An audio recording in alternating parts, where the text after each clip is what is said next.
Buonasera dal TG Sicilia, le principali notizie di questa edizione. Mia sorella non si è ammazzata, la sorella della quindicenne trovata impiccata 2 giorni fa a Piazza Armerina non crede all'ipotesi del suicidio. Strage di Altavilla Milicia, disposta la perizia psichiatrica anche per la figlia di Giovanni Barreca. Nei giorni scorsi il muratore è stato dichiarato incapace di intendere e di volere durante la mattanza della sua famiglia. Caltanissetta ha chiesto il rinvio a giudizio per i 4 poliziotti accusati di falsa testimonianza al processo sul depistaggio per la strage di via D'Amelio. Palermo torna in carcere, il boss 80enne Sal Cataldo, tra i protagonisti negli anni 80 della Pizza Connection. Con lui arrestati altri 3 uomini per estorsione. Rabbia e paura a Stromboli, dove anche una breve ma insistente pioggia costringe i residenti a spalare fango. Esasperate le reazioni. Dal rogo del 2022 dicono al TG Sicilia nessun intervento risolutivo da parte delle istituzioni. Approvata dall'ARS la manovra correttiva dei conti della regione siciliana che vale 560 milioni di euro. Decine gli interventi previsti.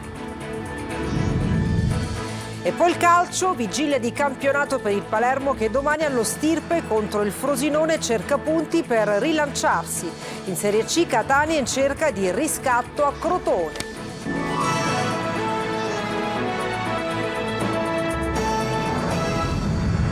Dunque è arrivata in Sicilia dopo la tragedia, parla la sorella della quindicenne trovata impiccata a Piazza Armerina. Mia sorella non si è suicidata, era troppo intelligente per farlo. Intanto sul corpo sono stati eseguiti gli esami tossicologici. Orazio Longo.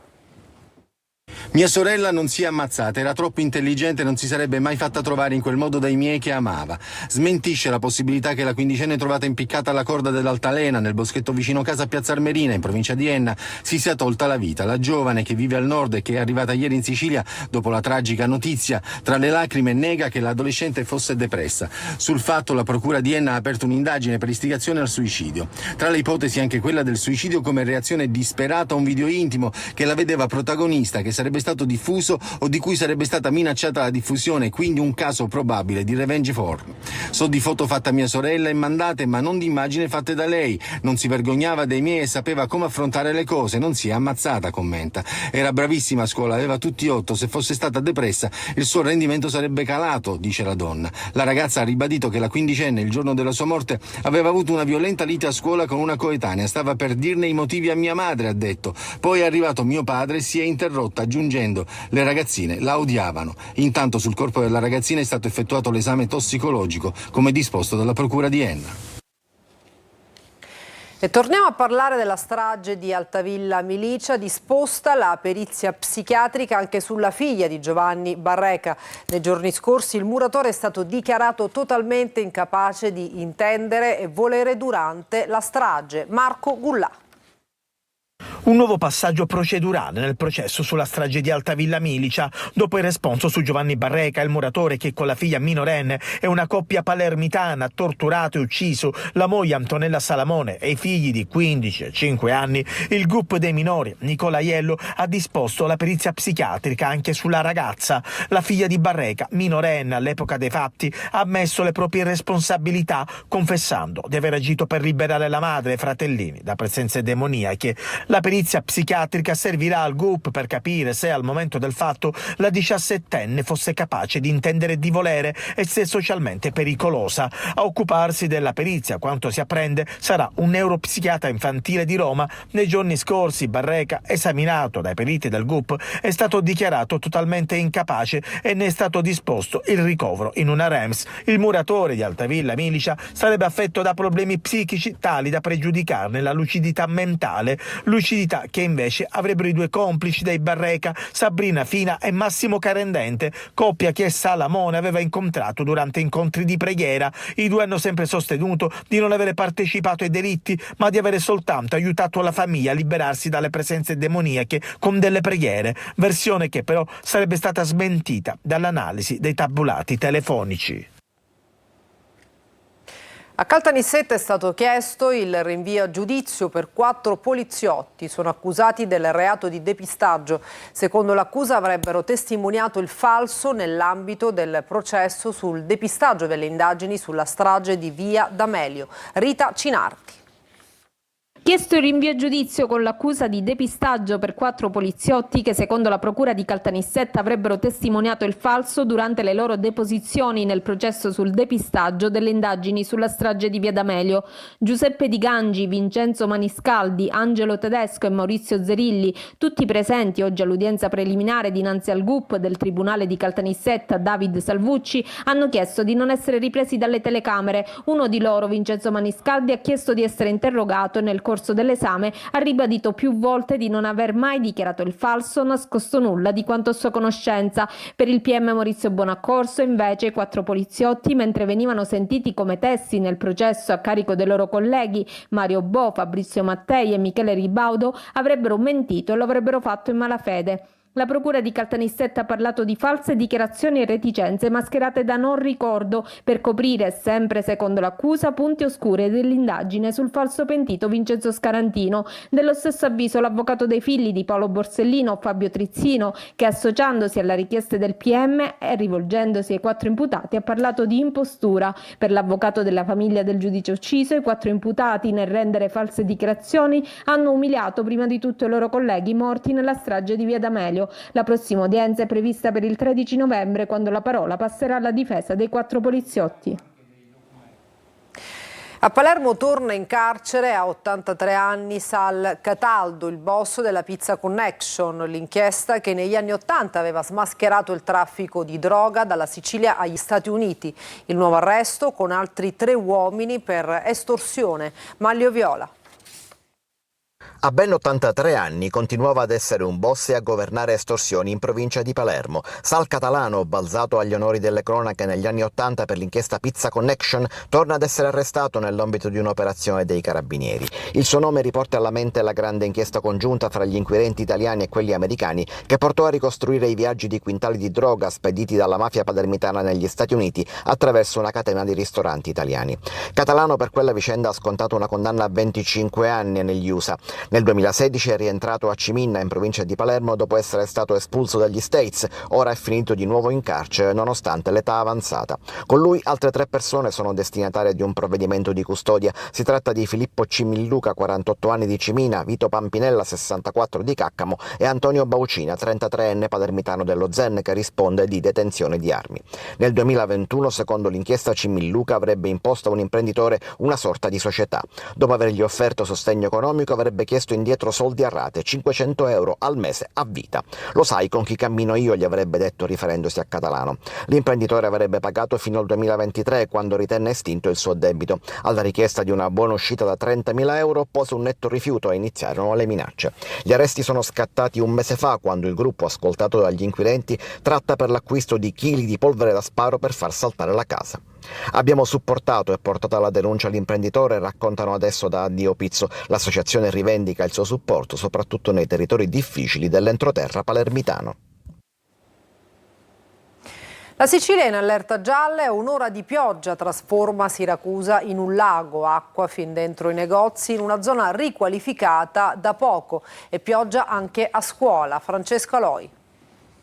E già la settimana scorsa, quando c'è stata la prima ondata di acqua, abbiamo deciso di mettere delle barriere per cercare di contenere l'acqua, ma come abbiamo visto il risultato è stato molto scarso. Ma tutto questo non è servito. Un'ora di pioggia intensa ed ecco Siracusa. In una via Pitia riqualificata da poco, la strada diventa un fiume e l'acqua entra nei negozi. L'anno scorso i signori che hanno fatto la strada qui, la ditta, mi hanno assicurato lei qui non avrà più problemi di acqua, perché la pendenza gliela stiamo dando noi.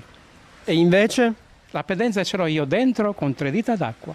Siamo molto arrabbiati con questa è la seconda volta, abbiamo merce, abbiamo dei capi importanti, non possiamo rischiare di rovinare tutto. Siamo qui per lavorare, non per raccogliere acqua. Hanno messo queste barriere, ma per fare cosa? E così i commercianti sono costretti a rimboccarsi le maniche e prendere scope, stracci e secchi. È successa la fine del mondo, noi alzati da stanotte siamo dovuti venire a lavorare per che cosa? Per raccogliere acqua. Qua si parla di danno materiale, perché comunque noi subiamo danni all'interno della nostra attività, la merce, il mobilificio, ma anche danno economico, perché giustamente le persone non possono soffermarsi completamente e scendere dalle macchine. Strade allagate anche in altre zone della città. Questo è il riqualificato Largo Gilippo. Forse è meglio togliere una R, Lago Gilippo. A pochi passi il liceo Corbino, diventato un'isola in mezzo al mare. La pioggia è entrata dentro. Ma è Siracusa è un'isola in mezzo al mare. Il Corbino purtroppo il secondo piano sovente capita che si allaga, ma non è un problema strutturale, è solamente di manutenzione dei pluviali. Manutenzione, questa sconosciuta, anche se a breve dovrebbero iniziare i lavori straordinari, ma sempre a breve potrebbe esserci una grande manifestazione degli studenti. Tutta la Sicilia è in allerta gialla, ma una pioggia non può allagare strade e scuole. Rabbia e paura a Stromboli, dove anche una pioggia moderata fa sprofondare l'isola nell'emergenza. Esasperati gli isolani dal rogo del 2022 che ha devastato l'isola, nessun intervento risolutivo da parte delle istituzioni. Emanuela Corsi. Massi, detriti e fango che invadono strade, abitazioni e locali. Si presenta così Stromboli dopo il maltempo delle ultime ore. Non una bomba d'acqua, ma una pioggia moderata che però fa riaffiorare la paura tra gli isolani. È oramai dall'estate del 2022, dopo l'incendio che ha violentato l'isola, che si vive a Stromboli in un clima di terrore. Ogni volta che piove, non parlo di bombe d'acqua, ma di una semplice pioggia, detriti, fango, alberi, pietre rotolano a valle. Questo crea un clima di terrore e di ansia enorme negli strombolani e nella popolazione residente, che ogni volta devono rimboccarsi le mani e scendere in campo da soli, perché nessun aiuto è arrivato in forma strutturale per spalare, organizzare, cercare di prevenire. È una situazione di grande ansia che ha dei riflessi enormi anche e drammatici sul turismo e su tutte le attività. La via Barnao è ridotta ad un ammasso di fango. In questa discesa un'enorme voragine impedisce il transito a mezzi e pedoni. Questa è la zona del porto, ricoperta ancora da fango e massi. Le istituzioni latitano sia a livello di commissario che di istituzioni, mentre ci sarebbe la necessità di un intervento immediato della protezione civile. Va anche ricordato che ancora stiamo aspettando gli interventi relativi al DIP e ai progetti mandati in appalto del 2022. Nell'isola, oltre al vulcano, esplode anche la rabbia dei residenti e dei turisti presenti per un'emergenza ormai senza fine. Dal 2022, quando il rogo divampato sul set della fiction Sempre al tuo fianco, ha devastato l'isola, distruggendo oltre 5 ettari di macchia mediterranea. Approvata dall'ARS la manovra correttiva dei conti della regione siciliana, che vale 560 milioni di euro. Decine gli interventi previsti che vanno dal sociale alla lotta alla siccità, passando per il precariato e gli incentivi alle imprese. Manlio Viola. Via libera alla manovra di variazione di bilancio all'ARS con 33 voti favorevoli, 19 contrari e 3 astenuti, e con il soccorso dei deputati di Sud Chiama Nord la maggioranza è riuscita a far passare provvedimenti per 560 milioni di euro dopo le tensioni di ieri e un maxi emendamento presentato oggi che ha modificato la spesa. La maggioranza era stata sconfitta in aula nel pomeriggio su un emendamento dell'assessore all'economia Dagnino, una vicenda definita come l'ennesimo incidente di percorso. Poi il via libera ad alcuni emendamenti 5 Stelle e di Sud Chiama Nord e una trattativa col PD hanno permesso di sbloccare la situazione. La manovrina introduce un contributo ai siciliani a basso reddito pari a 5.000 euro una tantum, a chi ha un ISEE inferiore a 5.000 euro. Sul fronte del precariato c'è la stabilizzazione dei contrattisti delle camere di commercio, 5 milioni aggiuntivi destinati all'assistenza ai disabili. Aumentano gli stanziamenti per i comuni, che vedranno pagati entro l'anno anche il 60% dei contributi per i contrattisti precari. Ci sono poi 65 milioni per il contrasto alla siccità, interventi per i trasporti con le isole minori e decine di altri interventi. La crisi idrica ad Agrigento, ancora rabbia e insoddisfazione dopo l'incontro di ieri alla Regione tra i cittadini esasperati per la mancanza d'acqua. Davide Sardo. A Palermo hanno portato tutta la rabbia e fatto sentire la loro voce alle istituzioni senza rassegnazione. Dopo il sit-in a Palazzo d'Orléans, sede della Presidenza della Regione, i cittadini di Agrigento non demordono e intendono proseguire la lotta per affermare un diritto di civiltà irrinunciabile, l'acqua. Nella città dei templi i turni di erogazione sono sempre lunghi, le rassicurazioni ricevute non illudono, ma alimentano la speranza per una soluzione alla perenne mancanza d'acqua. Spero che in base a quello che hanno detto risolvano veramente la situazione, perché non si può affrontare di nuovo un'estate in questo modo, perché è stato proprio invivibile. Com'è la situazione ad Agrigento? In questo momento sembra essere un attimino migliorata, però speriamo che tutte le promesse che fanno quantomeno vengano rispettate. In questo momento vediamo un leggero miglioramento, speriamo si continui così. Siete soddisfatti dell'incontro di ieri? Soddisfattissimi, adesso però non molliamo, staremo sempre sul pezzo. Il sit-in è davanti la piazza comunale, in piazza Pirandello. Prossimamente ci sarà probabilmente un incontro di nuovo con Cocina e non molliamo assolutamente di un solo metro. Anche i gestori e titolari di strutture ricettive di Agrigento hanno manifestato a Palermo. Quest'estate, causa crisi idrica, abbiamo avuto delle grossissime difficoltà pagando a spese nostre autobotti e facendo cose inumane per non far mancare niente ai nostri clienti. Catania, nuovi guai per le famiglie con studenti disabili. La nuova sforbiciata riduce del 15% le ore settimanali di assistenza. Compromettono il diritto allo studio. Tonino De Mana. Non è più tollerabile una situazione del genere. A noi genitori ci comporta di stazionare davanti la scuola per un'eventualità emergenziale di una bambina diversamente abile.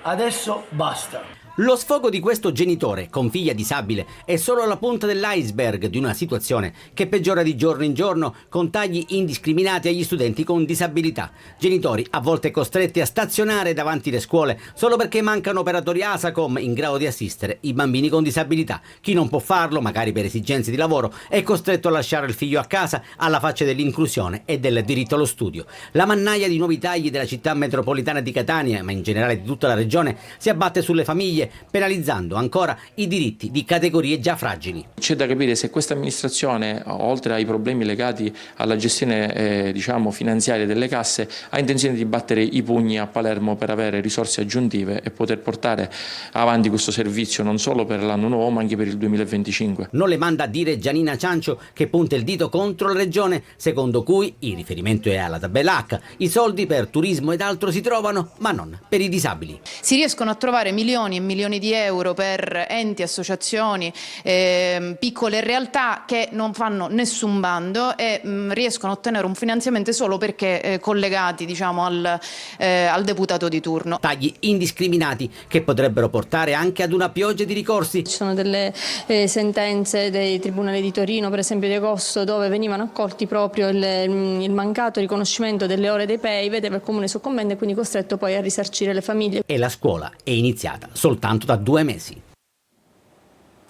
Il malato immaginario di Molière con la regia di Salvo Ficarra. La commedia sempre attuale debutta a Siracusa per poi andare in tournée. Al nostro TG il comico con Lello Analfino che ha curato le musiche. Francesco Aloi. Medicina, ipocondria e bugie. In una parola, il malato immaginario. È la commedia di Molière che Salvo Ficarra sta portando in scena, con il debutto al Teatro Massimo di Siracusa. Lui firma la regia. Quando mi è stata proposta questa regia, mi è piaciuta l'idea di scegliere questo testo, che ha come protagonista Angelo Tosto ed una compagnia straordinaria di attori. Tutto ruota attorno ad Argante, un uomo ricco e soprattutto credulone. Pensa di essere sempre malato e per questo si circonda di medici e farmacisti che ne approfittano. Un'opera che può avere più chiavi di lettura, da quella più superficiale a quella più profonda e riflessiva. Nel Seicento come oggi è sempre attuale. È uno spettacolo che possiamo definire pop, nel senso proprio più bello del termine, cioè pop popolare, divertente, allegro e che sicuramente vi farà uscire col cuore allegro. E quindi è uno spettacolo spettacolo da non perdere, che parte da Siracusa per arrivare a Catania e, perché no, girare l'Italia. Risate, divertimento ed è tutto made in Sisli, dalla regia alle musiche di Lello Analfino. Fare le musiche per questo spettacolo è stato per me, devo dirlo, una passeggiata. Quest'uomo è bravo, No, è molto bravo. Poi abbiamo anche altri un cast tecnico straordinario. Ma al di là della commedia, per Ficarra c'è una domanda d'obbligo. Ma Picone dov'è? Picone non l'avete saputo? Lascia perdere. Non si può sapere. Lascia perdere.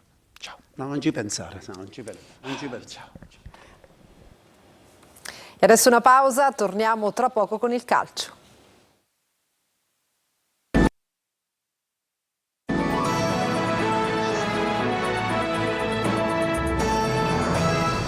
Bentornati al TG Sicilia, adesso il calcio, vigilia di gara per il Palermo che domani allo Stirpe cerca punti per rilanciarsi. Dionisi dovrebbe tornare a puntare su Brunori in avanti. Marco Gullà. Siamo arrabbiati e delusi. Alessio Dionisi nel corso della conferenza stampa in vista del match di domani allo Stirpe contro il Frosinone non nasconde la sua amarezza per il trend del Palermo. Vorrei fare una grande promessa perché ne ho già fatte un po' e qualcuno potrebbe già ricordarmi, qualcuno me l'ha già ricordato che per ora quelle promesse non si stanno confermando nei fatti, quindi spero tanto veramente che riusciremo a migliorare il prima possibile la classifica, perché questo è il nostro obiettivo. Come ho già detto, io non sono qua per vivacchiare, non sono venuto qua per dire che nel mio curriculum è nato il Palermo, cioè io sono venuto qua per fare la storia del Palermo. Per scrivere la storia però occorrono fatti e soprattutto i risultati. Ecco perché il Palermo deve fare inversione ad U sul suo rendimento. Domani sera Frosinone tornerà verosimilmente Brunori dal primo minuto, poi Insigne e Di Francesco sono in vantaggio sugli altri esterni. Ciociari sorprendentemente ultimi in classifica, fino a qualche mese fa erano quasi certi della permanenza in Serie A. Quanto è strano e crudele il calcio. Catania atteso da un ciclo di partite impegnative nel mese di novembre. Si comincia domenica a Crotone e la partita, lo ricordiamo, sarà trasmessa in diretta e in chiaro su Telecolor. Francesco Triol. Di che pasta è fatto il Catania si vedrà nelle prossime partite in un mese di novembre che sulla carta è il più insidioso. Crotone, domenica, poi Trapani ed Avellino, partite da tripla al Totocalcio. Per il momento delle avversarie e anche dei rossazzurri. È un ciclo impegnativo a cominciare la partita dello Scida, anche se Toscano stavolta avrà a disposizione una settimana intera per lavorare con la squadra, studiare l'avversario, verificare le condizioni dei suoi giocatori. Il tecnico intanto recupera Quaini e Guglielmotti, assenti contro il Messina per squalifica, e proprio il rientro di quelli che Toscano reputa tra gli uomini chiave della sua squadra è un motivo per sorridere. A centrocampo, dove si registra sempre la prolungata assenza di Sturaro e di Tacchio, potrebbe avere più minuti De Rossi e questa è un'altra buona notizia. Ma Toscano ha una spina in questo momento ed è quella rappresentata dall'attacco. I rossazzurri hanno segnato appena 15 gol, perché per la potenzialità e per le ambizioni la squadra etnea è un bottino considerato inferiore alle attese. Inglese è l'unica bocca da fuoco del Catania che sta mantenendo un certo standard. Poi D'Andrea, Stop e Montalto sono indietro rispetto a quanto ci si attendeva all'inizio del campionato, e quell'occasione di Montalto nel finale contro il Messina grida ancora vendetta. Arriverà a Crotone, lo vedremo insieme nel vero senso della parola, considerato che dopo il derby di domenica scorsa Telecolor trasmetterà in diretta in chiaro la partita dei rossazzurri in trasferta contro il Crotone, in programma domenica alle 19:30 allo stadio Ezio Scida, con una versione extra large di diretta stadio, 4 ore di trasmissione a partire dalle 18:30 con la presentazione dell'incontro, le voci dei protagonisti, il racconto live del match ed un ricco post gara con le interviste in anteprima da allenatori e giocatori. E per questa edizione del TG Sicilia è tutto, grazie per averci seguito e buona serata.